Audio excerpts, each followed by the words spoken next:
My husband asked me to cash out my $401,000 to help us start fresh. I did it without hesitation. Then he disappeared. Days later, I found out he'd been planning it for months, even had a new apartment and bank account. When I called him, he answered just to say, "You were a stepping stone." That's all. But what he didn't know was the bank had flagged one transaction. I'm a 43-year-old woman living in Columbus, Ohio. Until recently, I thought I had a pretty average life. Married, steady job, no kids. I worked as a payroll clerk for the last 11 years. Nothing glamorous, but it paid the bills and helped me save. I was proud of my 401k. I'd built it up slowly, paycheck by paycheck, since I was in my 20s. It was supposed to be for retirement, maybe even a house someday. Then Travis came into my life and ruined everything. We met through friends when I was 35. He was charming, funny, easy to be around. He'd just moved from Dayton after a divorce. He said his ex-wife drained him emotionally. I should have paid attention to how easily he threw blame around, but back then I took it as honesty. He made me feel like I mattered. And after a string of going-nowhere relationships, that was enough. We dated for a year before moving in together. A year after that, we got married. Nothing fancy, courthouse, a small dinner with friends. He didn't have much money, and I didn't care. I wasn't marrying his wallet. I just wanted someone to build a life with. Things started changing around year 4. Travis was always between jobs. He worked construction, sometimes security gigs, but nothing ever lasted. He'd say things like, "It's hard to get ahead when you're always starting over." I believed him. I picked up extra shifts when I could. Paid the bills. Kept the house running. Then about 9 months ago, he started talking about wanting a fresh start. He brought it up every few weeks. "Why are we stuck here, breaking our backs? You're not happy, I'm not happy. Why not do something different?" I thought he was going through a midlife crisis. He got obsessed with these YouTube guys who moved to different states and started businesses with nothing but hustle. He'd watch them for hours, taking notes, rewinding, showing me clips. See? They believed in each other. They jumped in. Then came the night on the porch. It was a quiet Friday. He poured me wine, sat close, and laid it all out like he'd been rehearsing. "I've been thinking. What if we cashed out your 401k? Used it to move? Just think about it. You and me, no baggage. We could live near the ocean. I found a rental in Wilmington, cheap. We could flip furniture, run an Airbnb, something that's ours." I didn't say yes right away. I was shocked he even suggested it. That money was all I had. But he kept talking. For the next few days, he sent me links to apartments, cost breakdowns, even a business plan that looked like it came from a template. He acted like it was already happening. Like he had it all figured out. The way he looked at me, like he needed me. I gave in. I went to the HR department at work. Started the process to cash out. After taxes and penalties, I got just over $94,000. It landed in our joint account that Friday. That night, he was all over me. He made dinner, lit candles, even danced with me in the living room to an old James Taylor song. I thought, this is it. We're finally doing something together. 3 days later, he was gone. No warning. No fight. Nothing. I woke up that Tuesday morning and he wasn't in bed. His side looked like it hadn't been slept in. I figured maybe he went out for breakfast, but by noon, I knew something was wrong. His phone went straight to voicemail. I tried calling 5, 6, 10 times. Nothing. I opened our closet and felt the floor drop out from under me. His clothes were gone. So were his tools, laptop, the duffel bag he used for trips. I checked the garage. His truck was gone, but mine was still there. Our joint bank account? Empty. cleared out. I rushed to the bank, hoping it was a mistake. It wasn't. A manager took me into a small office and pulled up the transaction history. He showed me transfers, small ones at first, going into another account. Then a final withdrawal of $91,000 to that same external bank. I froze. "That's not our other account," I said. "No, ma'am," he told me. "It's under a different name." That's when I lost it. I cried. I begged the bank to reverse it. They said they couldn't. It was a joint account. He had full access. Legally, they couldn't do anything unless I could prove fraud. I went home and tried to make sense of it. That's when he finally answered the phone. He didn't sound surprised. He didn't even sound mad. He said, "You were a stepping stone. That's all. You'll be fine. You always are." Click. That was it. I stared at the phone like I'd just been shot. The next few days were a blur. I filed a police report. They were sympathetic, but there wasn't much they could do. "It's a civil issue," they said. "You were married. The account was shared." I called a lawyer. Same thing. No theft, no crime, unless I had proof he committed fraud. I felt like I was going crazy. How could this be legal?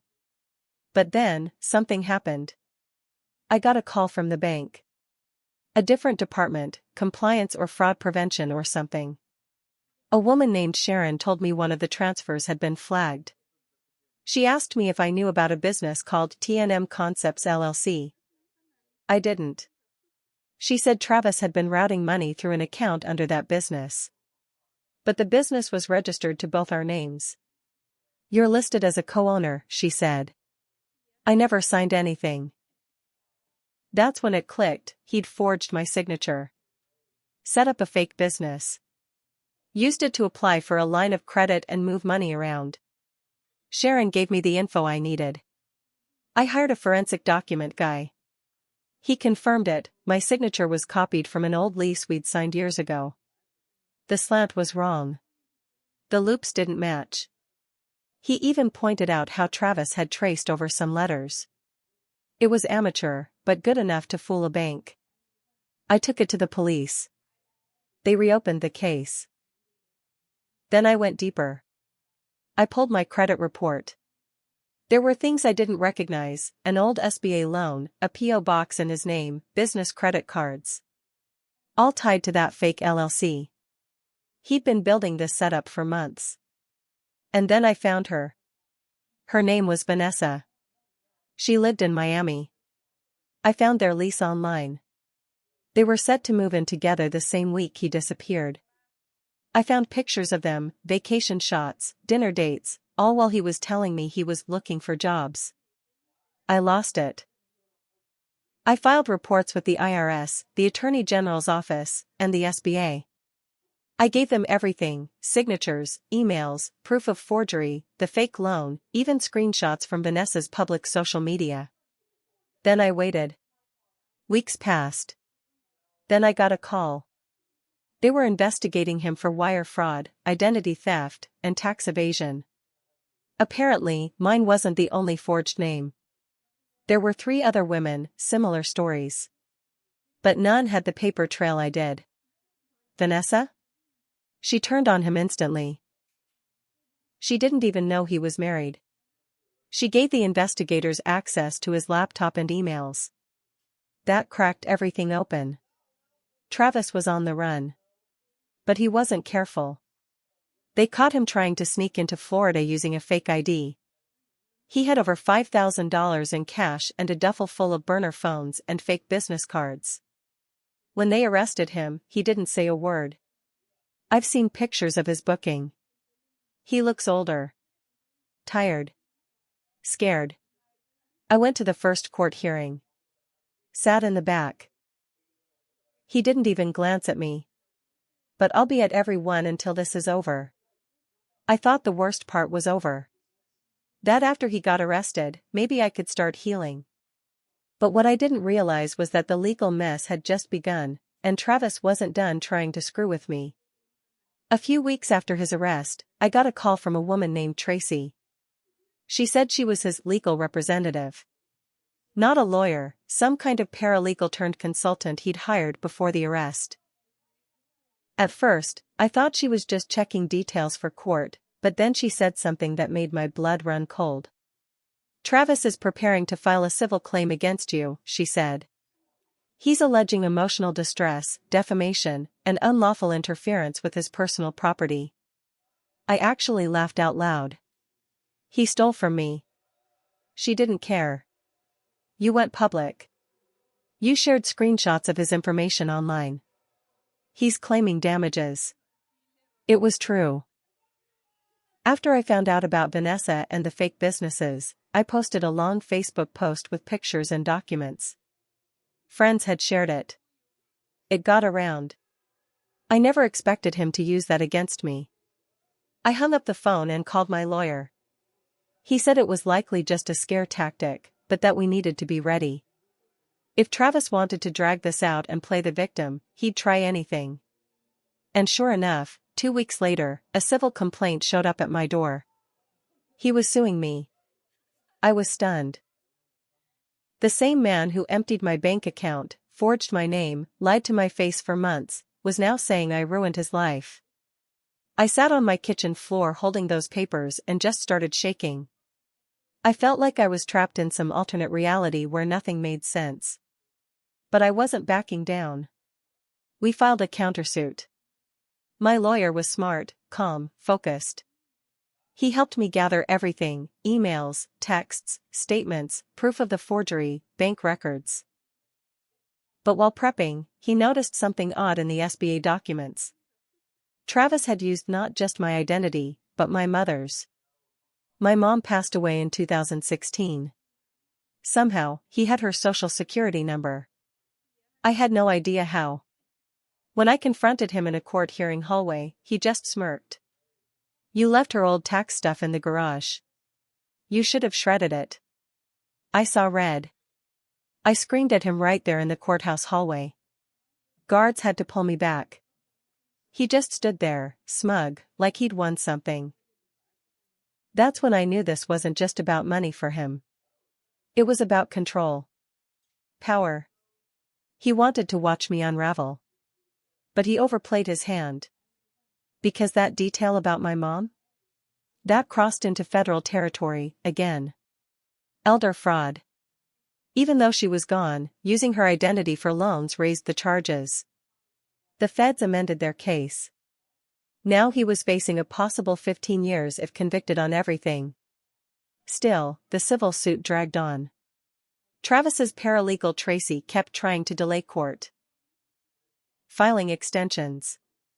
Bringing up old texts between us, trying to paint me as unstable. She even pulled up an old medical record from when I went through a rough patch after my mom died. Said I had a history of emotional volatility. It was disgusting. I had to sit there while my own pain was twisted into some character flaw. But the judge wasn't buying it. He told them to focus on facts. And the facts weren't in their favor. But then came the next twist. One of the other women Travis scammed. Her name was Anita, reached out to me. We met at a diner in Cincinnati halfway between us. She brought a manila folder stuffed with documents. Turns out, Travis had proposed to her 3 years ago. They never married, but he used her name for a different LLC. She thought it was a legit business, until she got a tax bill for a company she never worked for. That's when she found me online. Anita still had access to an old shared Dropbox account. In it? Photos. Notes. A spreadsheet. The spreadsheet had names. Dates. Amounts. It was like a personal log of everything Travis had pulled from each woman. He even rated us. I was #2 reliable, loyal, easy to convince. Anita was #3 independent, suspicious, hard to control. His ex-wife from Dayton? Listed as #1 drained, turned hostile. It was like looking into the mind of a sociopath. He saw women as projects. Sources. Resources. We weren't people to him. We were wallets, identities, homes, comfort, until we weren't. We took that spreadsheet straight to the FBI. That was the final nail in the coffin for his defense. The prosecutor added 3 more fraud victims to the case. The judge fast-tracked the criminal trial. But the civil suit? That was still hanging. And Tracy? She wasn't giving up. She filed a motion claiming I had accessed Travis's private files illegally. That Dropbox folder. I couldn't believe it. She said Anita's access violated privacy laws. We were risking our own charges. My lawyer pushed back hard. Filed motions, presented chain of custody evidence, and called Anita as a formal witness. Every time we took 1 step forward, Travis tried to pull us 3 steps back. But I was getting stronger. I wasn't the same woman who sat on the kitchen floor crying into a bank statement. I was done being his stepping stone. By this point, I'd stopped trying to explain to people what was happening. Most of them thought it should have been over already. But they didn't understand how deep Travis had gone, or how good he was at pretending to be the victim. The civil trial was set to begin in just under 2 months when another curveball hit. My bank called me again. They'd been contacted by a small credit union in North Carolina. Apparently, someone had recently tried to open a business line of credit using my name, social security number, and, get this, a fake driver's license with my face. It wasn't Travis's face on it. It was mine. They sent me a photo of the ID. The picture was a blurry shot of me from Facebook. The background had been digitally removed and replaced with a DMV backdrop. The license number didn't match mine, but everything else, name, birthdate, address, was right.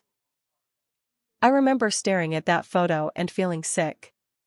This wasn't just Travis anymore. I went straight to my lawyer and we got in contact with the credit union.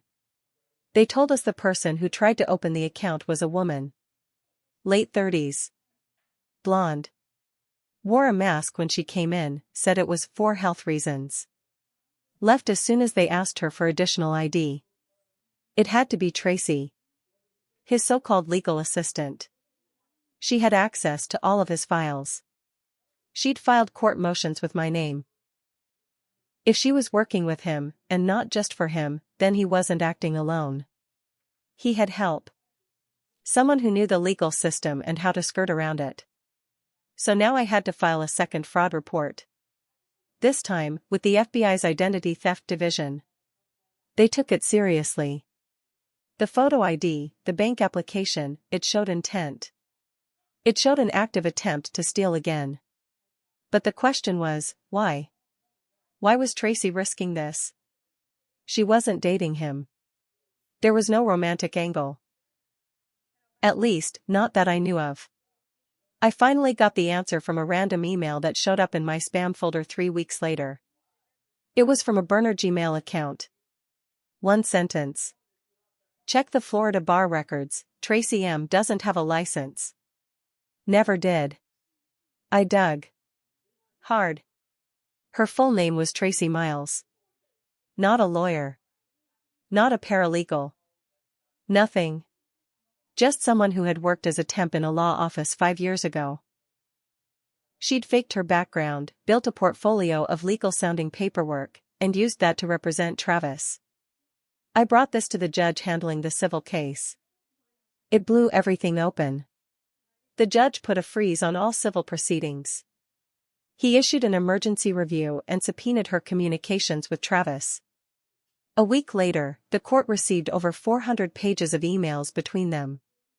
She wasn't just helping him. She was in love with him. In the emails, she talked about starting fresh once the stupid wife breaks.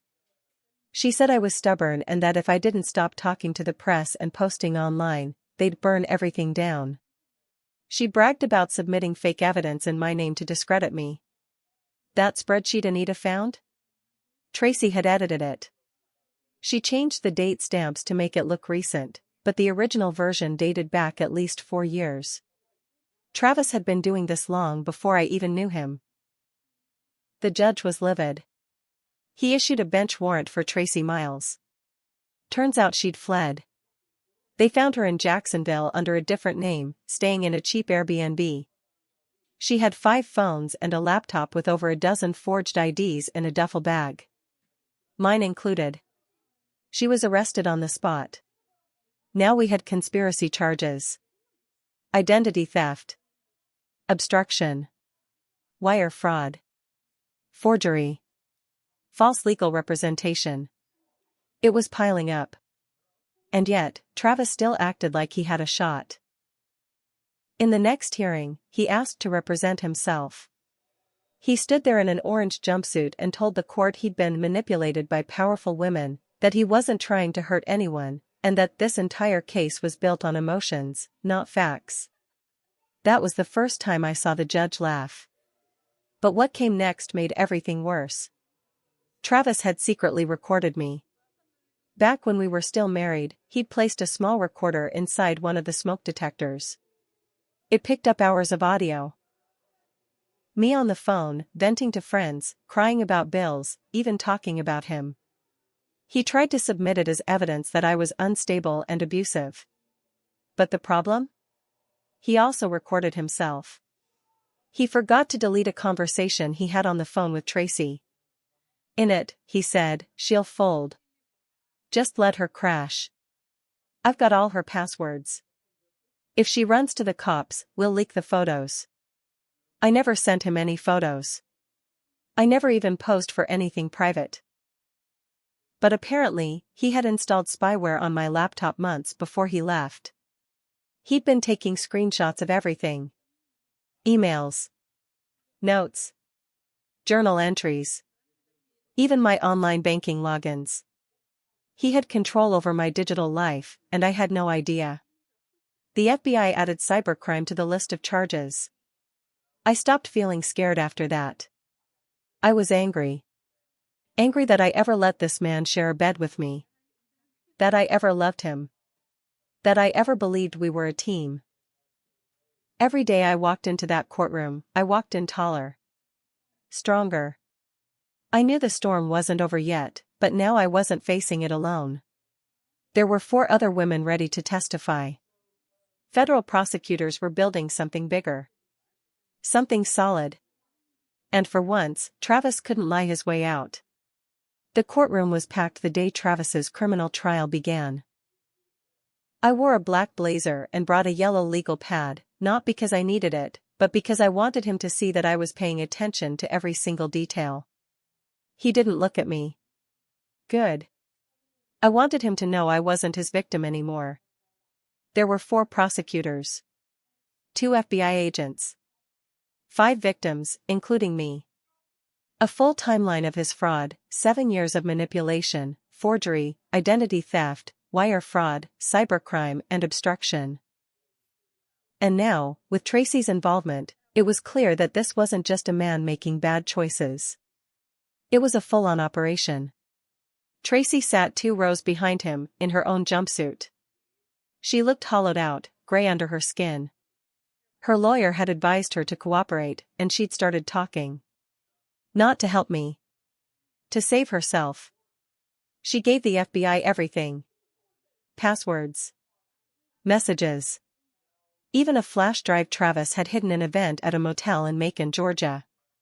That flash drive was everything. It had backups of fake documents, lists of women's info, including their social security numbers and security questions, and even a folder labeled fails with notes on how each woman had figured him out. My name was there. Next to it, too emotional, but smarter than expected. He'd rated all of us like merchandise. He gave Anita a 3 out of 10. Vanessa got a 6. He gave Tracy a 9.5. Sick. The trial lasted 2 weeks. Travis tried to act calm, even cracked a few jokes when he cross-examined witnesses. But the evidence was too much. The jury took less than 4 hours to return a verdict, guilty on all counts. Wire fraud. Bank fraud.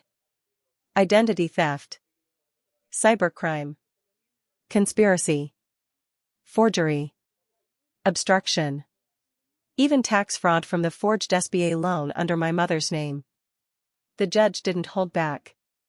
Travis was sentenced to 27 years in federal prison with no chance of parole for at least 20. He was fined over $500,000 in restitution.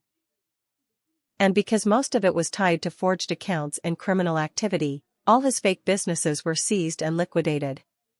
The funds were redistributed to the victims, including me. But that wasn't even the most satisfying part. At sentencing, the judge let each of us read a statement. I stood up, turned to face Travis, and read every detail. I told him how I couldn't sleep for months. How I'd sat on my floor wondering if I was just stupid. How I'd questioned every decision I'd ever made. How he took not just my money, but years of my life. Then I ended with this: you said I was a stepping stone. But stepping stones are meant to be walked on by people going somewhere. You didn't go anywhere. You fell. And now you'll stay where you belong. He didn't blink. But I saw his jaw clench. Tracy's trial came right after. She cut a deal. Pled guilty to conspiracy, wire fraud, and obstruction. She got 8 years in federal prison and was banned from ever working in legal services again. She lost her apartment, her car, and her fake consulting business. After the trials, I thought about disappearing. Moving states. Starting fresh like he'd always said. But I decided against it. Instead, I did something better.